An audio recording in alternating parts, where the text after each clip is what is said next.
حدیث نمبر 2504 ہے، اور اس حدیث میں ہے کہ کھانا کھلانا جنت جانے کا سبب ہے۔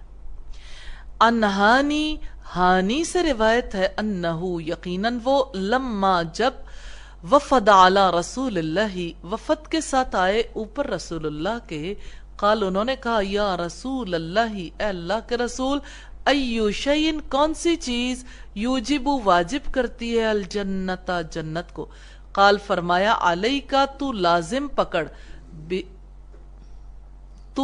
پکڑ بحسن الکلام عمدہ کلام کرنے کو، وبذل الطعام اور کھانا کھلانے کو۔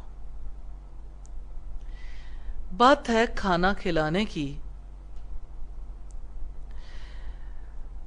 سیدنا ہانی سے روایت ہے، وہ کہتے ہیں جب میں وفد کے ساتھ رسول اللہ کے پاس آیا تو کہا، اللہ کے رسول کون سا عمل جنت کو واجب کر دیتا ہے؟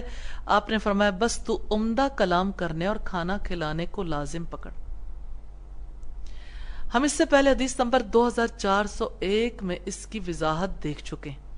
دو کام ہیں کہ ایک تو انسان کا کلام عمدہ ہو، کیونکہ اس کی وجہ سے دوسروں کے دلوں میں سرور اترتا ہے، اور دوسرے یہ کہ انسان تکلیف دینے سے بچتا ہے، اور کھانا کھلانے کی وجہ سے تعلقات وسیع ہوتے ہیں، مسلمانوں کے درمیان باہمی محبت بڑھتی ہے۔